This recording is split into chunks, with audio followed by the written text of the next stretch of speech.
Salut à toi. Alors aujourd'hui l'heure est grave. L'heure est très très grave parce que ce qui s'est passé dans le Web 2 ne doit pas se reproduire dans le Web 3 et c'est pour ça qu'on est ici aujourd'hui. Alors aujourd'hui on va revenir sur les éléments mis en lumière par le rapport crypto, le premier rapport crypto de la grosse société d'investissement A16Z. Là c'est la partie 2. Si tu as raté la partie 1, je te mettrai le lien en description et je te recommande fortement de la regarder avant de passer à la partie 2 parce que dans la partie 1 on présente vraiment les travers du Web 2, on parle DeFi, on parle de la guerre des blockchains et surtout on parle des cycles de marché, une partie très très très importante en tant qu'investisseur crypto. Donc tu connais, ici on parle DeFi, crypto, Web3, et si tu connais pas et que ça t'intéresse, n'hésite pas à t'abonner, mais surtout tu peux rejoindre la lettre alpha, tu retrouveras le lien en description. Et si tu souhaites passer à l'action ou peut-être apprendre en regardant comment on développe un portefeuille crypto, tu peux rejoindre le club Alpha Premium où on a un challenge de passer de 1000 $ à 10 000 $ en crypto sur la DeFi et on va tout documenter pour que tu puisses apprendre sur un exemple très très très concret. Donc maintenant, dans la partie 2 du rapport A16Z, on va commencer par parler des NFT. Ce qui est intéressant déjà, c'est de dire que les NFT ne se résument pas aux photos de singes qu'on achète pour des millions de dollars. A16Z met en lumière plusieurs manières d'utiliser les NFT. Bon, tu as les photos de profil, qui pour le coup, c'est un peu les photos de singes, dont le but est uniquement d'étaler sa richesse sur les réseaux sociaux en mode regardez, j'ai tel NFT qui coûte tant. Mais les NFT peuvent être aussi utilisés dans l'art et la musique pour permettre aux artistes de monétiser leur travail et recevoir des royalties sur leur travail. Ce qui est aussi intéressant, c'est qu'un NFT peut donner des droits commerciaux à son détenteur. Ça veut dire que tu peux acheter un NFT qui te permettra d'utiliser l'image de NFT pour faire ton business. Les NFT sont également utilisés dans les jeux vidéo et là je trouve que c'est une application très intéressante parce que tu peux avoir un élément dans un jeu vidéo que tu pourrais potentiellement transférer d'un jeu à l'autre. Ensuite, tu as des NFT qui peuvent te donner l'accès à une communauté privée, à un réseau, des NFT qui peuvent être un ticket de concert ou même qui peuvent t'apporter une utilité réelle. Par exemple, tu as un NFT qui te donne le droit d'avoir un produit physique et le NFT serait ton certificat d'authenticité qui prouve que tu es le propriétaire de ce produit physique. Enfin, tu as également l'application dans le métaverse où un NFT peut être un terrain virtuel que tu achètes dans un métaverse. Il y a pléthore d'utilisations et actuellement, ce qu'on voit, c'est que le marché des NFT est toujours là et le point le plus intéressant, c'est qu'ACZ nous dit qu'on commence à voir une adoption mainstream. Parce qu'au début, il y avait une forte bulle spéculative. À titre d'exemple, il y avait quelqu'un qui avait acheté un NFT, un CryptoPunk à 1 million de dollars qu'il a revendu 6 mois plus tard pour 139 000 $. Il a presque perdu 10%.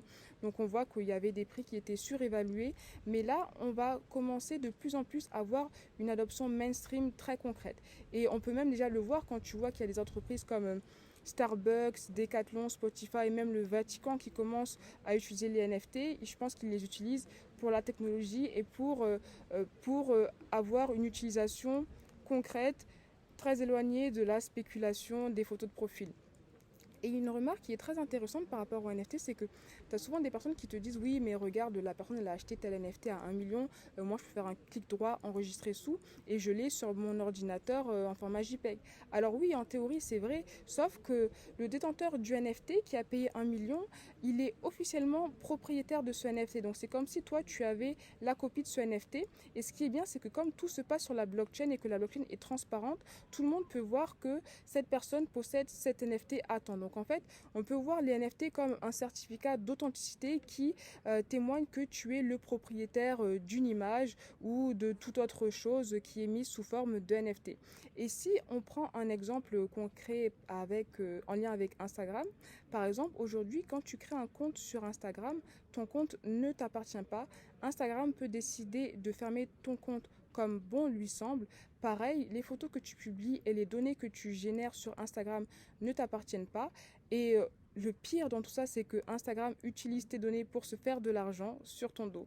Et dans le Web3, on pourrait imaginer un Instagram décentralisé où ton compte Insta serait un NFT et toutes les données produites seraient incluses dans un NFT.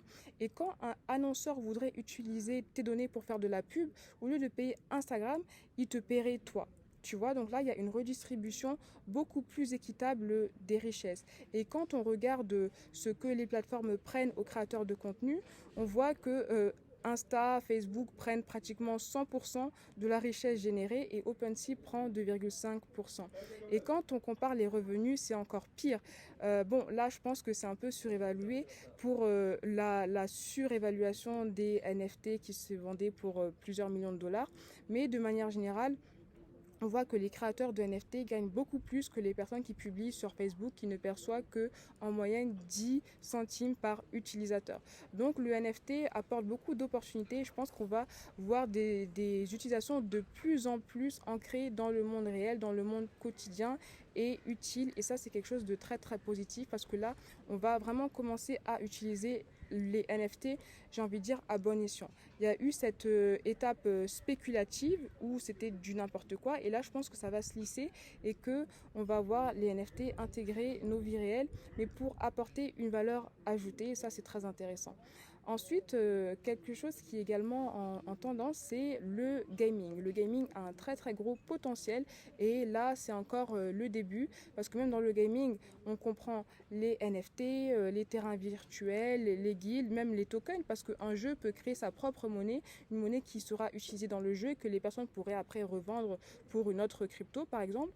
Et quand on prend les chiffres, c'est encore plus intéressant. J'avoue que là j'ai aussi été très surprise. C'est qu'on voit qu'il y a un cinquième des NFT qui sont reliés au gaming et il y a presque 50% des crypto wallets qui viennent du gaming. Et tu vois, quand tu vois ces chiffres-là, tu comprends pourquoi A16Z décide d'investir 600 millions de dollars dans le gaming parce que je pense que c'est une industrie qui va vraiment exploser. Il y aura beaucoup d'argent à se faire et A16Z, bien sûr, seront présents pour prendre leur profit.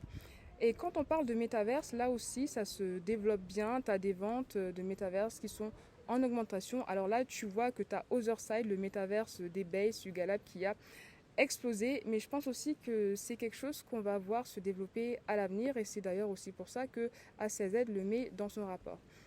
Maintenant, on va parler des DAO. C'est très important. En fait, DAO, ça veut dire, c'est pour Decentralized Autonomous Organization. Donc, c'est une organisation autonome décentralisée.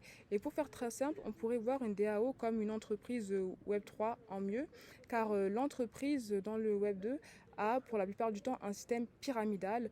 En gros, tu as le COMEX qui prend les décisions et puis nous, on est là, on n'a pas notre mot à dire. Alors que dans le Web3, grâce au DAO, chaque personne qui détient le token du projet a un pouvoir de décision et c'est quelque chose qui est beaucoup plus équitable, on va dire. Et l'autre intérêt qu'on voit concernant les DAO, c'est qu'elles gèrent actuellement plus de 10 milliards de dollars.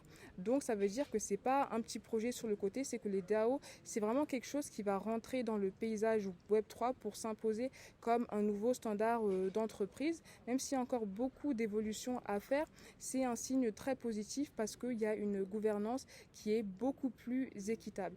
Et d'ailleurs, il y a énormément de projets, des très très gros projets qui fonctionnent sous forme de DAO. Donc ça, c'est quelque chose de positif et à suivre. Donc pour terminer, je dirais les deux parties du rapport, là on voit que c'est que le début.